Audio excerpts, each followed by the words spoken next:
Hildy se pencha sur le lit pour arracher une aile au poulet rôti. Plus que 10 minutes avant le dîner du roi, râla-t-elle en rognant son os. Vous grignotez ainsi tous les midis demanda Cécile en croquant une pomme. Quelques filles mangent avec la dauphine, qui est enceinte et ne supporte plus la foule. Mais la plupart grignotent. Vous, Pauline, vous mangerez chez la reine. Ces dames se plaignent de la cuisine espagnole que l'on sert. Il paraît que tout est accommodé à l'ail et à l'huile d'olive. La jeune bavaroise s'essuya les mains et la bouche sur une serviette, puis se frotta le ventre avec un soupir d'aise. Sinon, continua-t-elle, je me rattrape à la collation de l'après-midi ou les soirs d'appartement. Appartement? C'est comme cela qu'on appelle les soirées organisées par le roi dans ses appartements. Concerts, buffets, tables de jeu, énuméra Hildy. Puis on danse jusqu'à 10 heures. Après, le roi soupe en grand couvert avec sa famille. Puis, on le suit pour son coucher à 11 heures. Tous les samedis, il y a grand bal. Et quand il fait beau, on donne la comédie ou l'opéra dans les jardins. En ce moment, on monte Persée, le nouvel opéra de Lully. Je fais partie du ballet avec mon amie Elisabeth. Hildy s'assit à la petite coiffeuse pour essayer de discipliner sa tignasse rousse. Je vous présenterai Elisabeth. Elle est à la reine. Elle a 17 ans comme moi, elle loge à l'autre bout du couloir, avec une vraie peste, mademoiselle de Montvivier. Méfiez-vous d'elle, elle espionne pour le compte de madame de Montespan. Il se mit une touche de rouge sur les joues, puis colla une mouche de taffetas noir près de sa bouche. Elle espionne, répéta Pauline surprise. Mademoiselle de Montvivier est pauvre, mais d'une ambition sans borne. La marquise la paie grassement pour rapporter tout ce qui se dit chez la reine. Hildegarde sourit à son reflet dans le miroir, satisfaite du résultat, puis poursuivit en se levant. Vous vous rendrez vite compte que pour vivre à la cour, il faut énormément d'argent. Alors beaucoup ne résistent pas à la tentation de se laisser corrompre. Toutes trois se regardèrent dans un pesant silence. Je file, dit enfin Hildy en souriant, sinon je vais être mise à l'amende par la vieille Montchevreuil, la gouvernante qui surveille les filles chez la dauphine. Rendez-vous ici à 18 heures. Ce soir, il y a appartement. Chapitre 8. Je mets la bleue ou la verte demanda Hildy pour la 3e fois, en mettant devant elle successivement les 2 robes. La bleue, la verte dirent ensemble Pauline et Cécile. Vous avez raison. Je vais mettre la blanche, conclut Hildy, en allant dans la garde-robe. Je n'ai rien d'aussi élégant, soupira Pauline en faisant la moue. Si vous voulez, je vous prête une robe. Demain, vous irez voir une couturière. Ou je vous amènerai chez mon fripier, dit Hildy. Devant l'air sceptique de Pauline, elle insista. Attention, cela n'a rien à voir avec les fripiers pour pauvres de Paris. Ici, nous avons des revendeurs à la toilette. Seules les dames de haute noblesse ont des robes neuves, qu'elles revendent ensuite, moitié prix au fripier. J'y ai eu ma robe bleue pour 50 livres. 50 livres? Cette robe en vaut au bas mot 250, s'esclaffa Cécile qui tâtait l'étoffe peinte à la main de petits bouquets de fleurs. Avec un peu d'amertume, elle songea que Zéphine, une vieille servante d'auberge qu'elle soignait, en gagnait après à peine 40 par an. Mais se rendaient-ils seulement compte, ces pauvres nobles, du dénuement des gens du peuple? Vous savez, enchaîna Hildy, la forme des robes n'a pas changé depuis 10 ans. Les couturiers jouent sur la richesse des tissus et des accessoires. Alors c'est facile, on change les galons et les dentelles, et on a une robe neuve. Ici, personne ne s'aviserait de porter la même robe 5 fois de suite. Va pour le fripier. Habillez-vous vite. Il faut être dans les salons à 19 heures tapantes pour voir passer le roi. Sinon, fit Cécile qui se demandait si Hildy n'avait pas avalé une horloge. Sinon, le roi passe et ne nous voit pas. Et le roi, qui a une mémoire d'éléphant, note notre absence. Et le jour où vous lui demandez une faveur, il vous répond que vous n'êtes pas assez assidu à le servir. Mais c'est pire que le pensionnat ici, s'esclaffa Cécile. Eh bien, moi, pendant que vous irez danser, j'irai boire un sirop d'orgeat à la taverne du coin. Ah, quelle chance! La taverne, comme chez moi en Bavière! Gémit Hildy avec nostalgie. Elle soupira, puis arrangea fébrilement sur Pauline la robe bleue, faisant bouffer les manches, dégageant les épaules. C'est indécent, protesta Pauline, en tentant de cacher son décolleté. Les belles choses sont faites pour être montrées. Attendez de voir mademoiselle de Montvivier. Elle est décolletée jusqu'au nombril. Et vos cheveux? Plus personne ne se coiffe comme ça depuis 10 ans. Hildy entreprit de remonter les cheveux de Pauline en 3 couettes bouclées qu'elle agrémenta ensuite de longs rubans bleus noués comme des pétales de fleurs. Coiffure à la Ninon, annonça Hildy, fière du résultat. Sans attendre, Elle plongea ses doigts dans un pot et en ressortit une pâte blanche sous l'œil méfiant de Pauline. Étalez cela sur votre visage, vous aurez un teint bien blanc. C'est une recette à moi, du talc et de la farine liés avec un blanc d'œuf. C'est beaucoup plus naturel que la céruse que les Françaises se mettent sur la figure. Elle disposa encore quelques mouches avec art, une pensive sur le front et une causeuse près de la bouche, et déclara: Pas mal, non? Cécile siffla entre ses dents lorsque son amie se retourna. Pauline était méconnaissable, à faire pâlir d'envie une gravure de mode. Mesdemoiselles, vous êtes à peindre, déclara Cécile en écartant les bras. À 7h moins 5, Pauline et Hildy se trouvaient en bonne place sur le passage du roi. À 7h, elles saluaient le monarque, le nez au niveau des genoux. L'appartement commençait. Aussitôt, les courtisans se dirigèrent vers les buffets en papotant par petits groupes.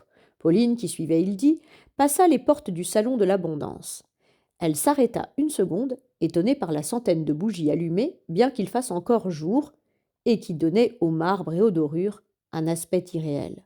Les petites flammes semblaient scintiller à l'infini dans les cristaux des 12 girandoles, se reflétant encore dans les glaces et sur les meubles d'argent massif.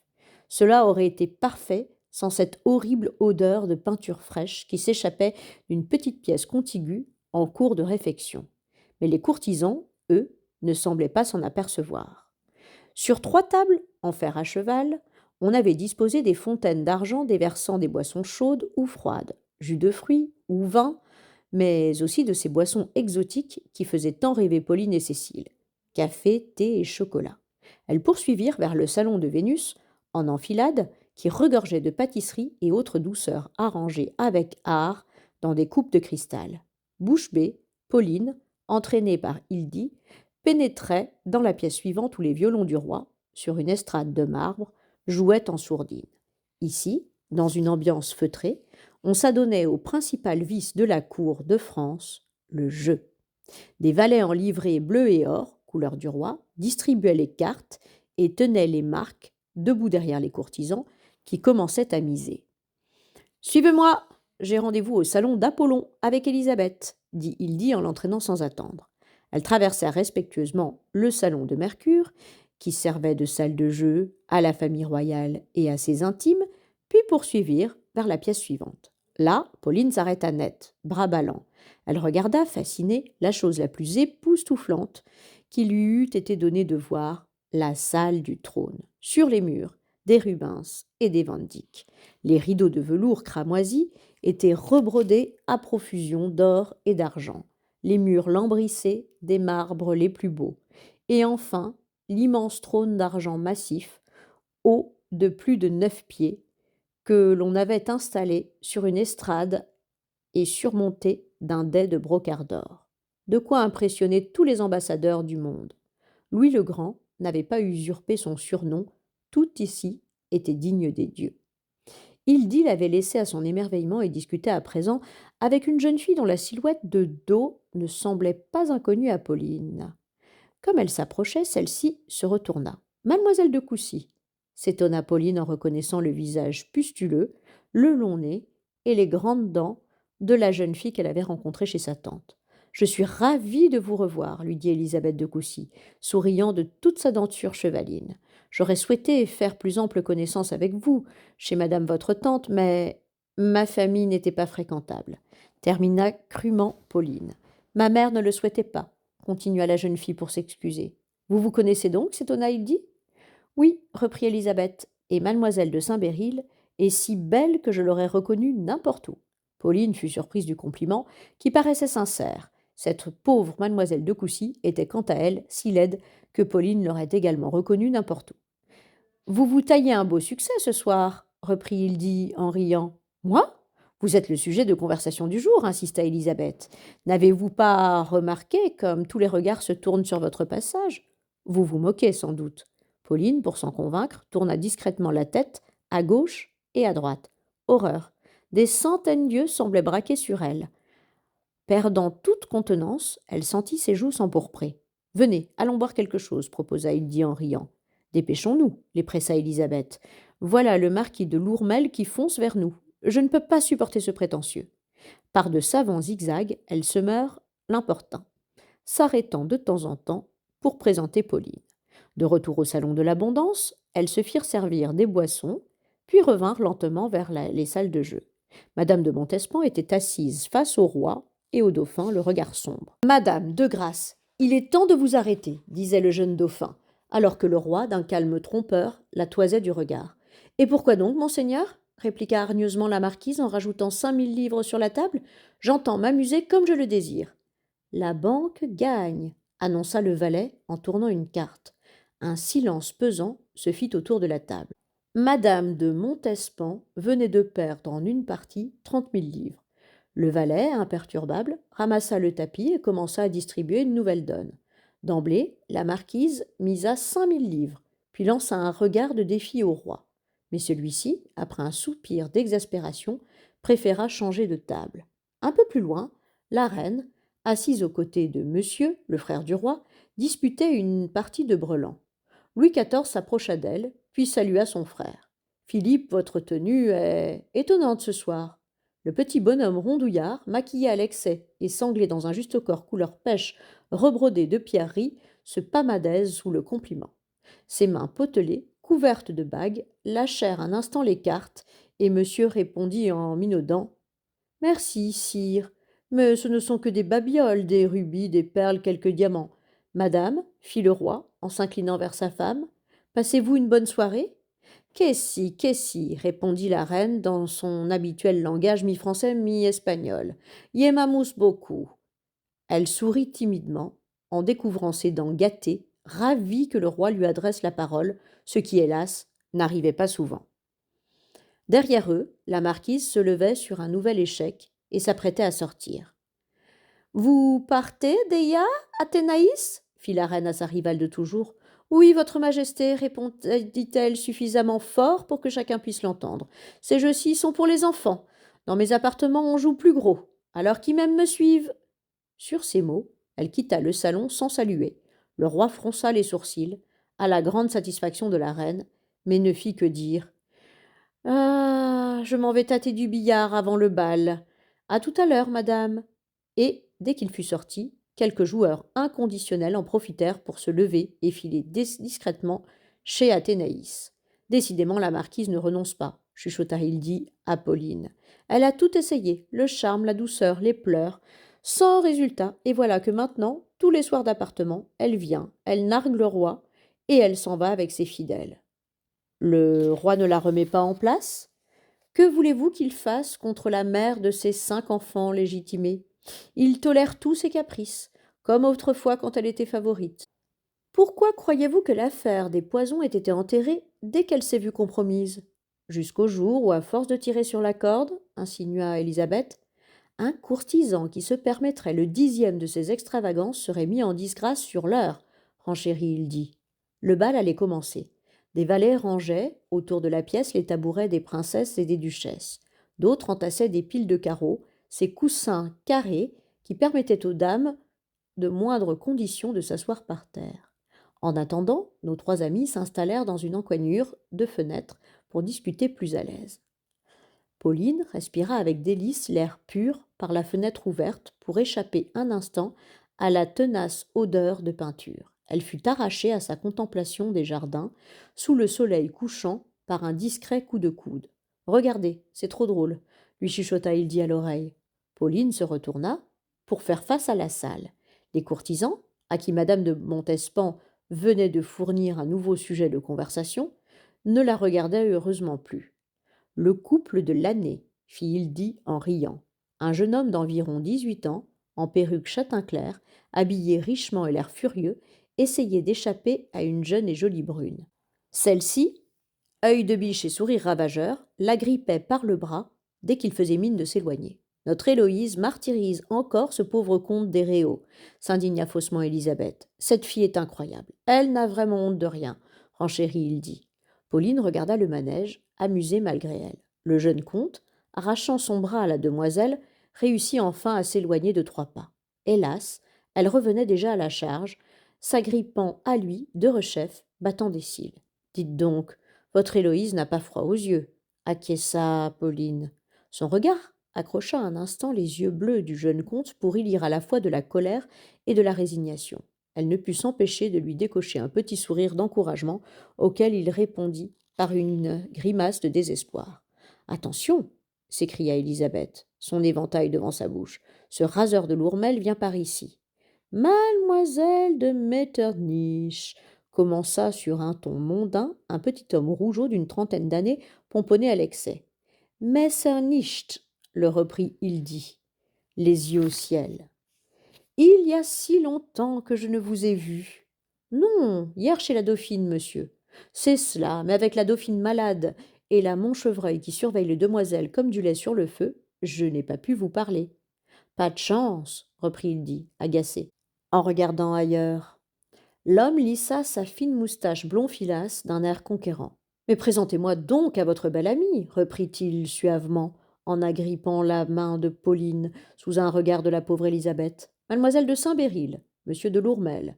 Le marquis se mit en devoir de lui suçoter le bout des doigts. À ce contact, Pauline ne put retenir une grimace de dégoût avant de lui arracher sa main pour l'essuyer contre sa robe.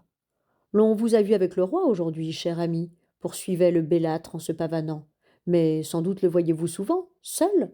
Le roi est très attaché à ma famille, répondit prudemment Pauline. On comprend, répliqua le marquis, en louchant dans son corsage. Moi-même, il ne me faudrait guère d'encouragement pour vous être très attaché. Pauline, ne sachant que répondre, s'empourpra en comprenant le sous-entendu. Heureusement, les premières notes du branle qui ouvrait le bal permirent à Hildy de faire diversion. Dépêchons-nous, mesdemoiselles, ou nous n'aurons plus de carreaux, dit-elle en faisant mine de partir. M'accorderez-vous cette danse insista le marquis avec une courbette. C'est-à-dire, commença Pauline, qui ne trouvait pas d'excuse. Le marquis l'entraînait déjà, lorsque le comte des Réaux, traversant la foule et toujours poursuivi par Héloïse, l'apostropha. Mademoiselle, vous m'aviez promis cette danse, n'est-ce pas? Un instant déconcertée, Pauline retrouva vite son aplomb. Chère amie, vous arrivez à point. Y allons-nous? Fit-elle en prenant son bras. Ils prirent place, face à face, avec les autres couples sur deux fils. En tête, pour mener le branle, se trouvaient le roi et sa fille légitimée, la jeune princesse de Conti. Pauline ne put s'empêcher de souffler. Monsieur, vous me sauvez. Je n'aurais pas supporté de danser avec ce godelureau aux mains moites. C'est vous qui me sauvez, répliqua le jeune homme, en montrant du regard Héloïse qui boudait. Cette demoiselle m'a pourtant l'air charmante, lui souffla Pauline, en exécutant des petits pas glissés au son des violons. Vous faites erreur. Mademoiselle de Vonvivier est moins civilisée que les sauvages du Nouveau Monde, lui répondit à l'oreille le comte lorsqu'une figure les rapprocha. Là, mademoiselle de Montvivier de la maison de la reine demanda Pauline en détaillant la fameuse Héloïse. Elle se lança dans une figure compliquée qui les sépara un moment. La seule, l'unique, continua le comte, qui venait de reprendre sa main. Pire que la glu ou le papier collant. Ils se turent un instant, portés par la danse. La musique était divine, et Pauline remercia silencieusement sa tante pour ses cours de danse qui l'avaient si bien préparée à ce premier bal. Car si le maître de musique avait rapidement déclaré forfait, celui de danse ne tarissait pas d'éloges sur son élève. Les 20 couples glissaient à présent en cadence, dans un accord parfait, sous le regard de la reine, assise sur l'estrade dans un fauteuil à côté du trône. Vous dansez fort bien, dit le comte au hasard d'un rapprochement. Vous ne dansez pas mal non plus, répondit Pauline en tournoyant. Le branle s'acheva trop tôt, à son goût, sur une révérence, puis les danseurs cédèrent la place à d'autres couples. Permettez-moi de me présenter. Je me nomme Silver Galéas des Réaux, Pauline de Saint-Béril, répondit Pauline en riant. Mais sauvez-vous vite, votre papier collant arrive à grands pas. Le jeune comte leva les yeux au ciel en soupirant, la salua, puis opéra un repli stratégique sans attendre. Vous dansez à la perfection, la complimenta Hildy, dès que Pauline eut rejoint ses amis. J'avais un bon cavalier, répondit-elle modestement. Il faut dire que vous avez bon goût, continua Élisabeth. Il est vrai qu'il est plutôt beau garçon, reconnut fièrement Pauline, et d'une compagnie agréable.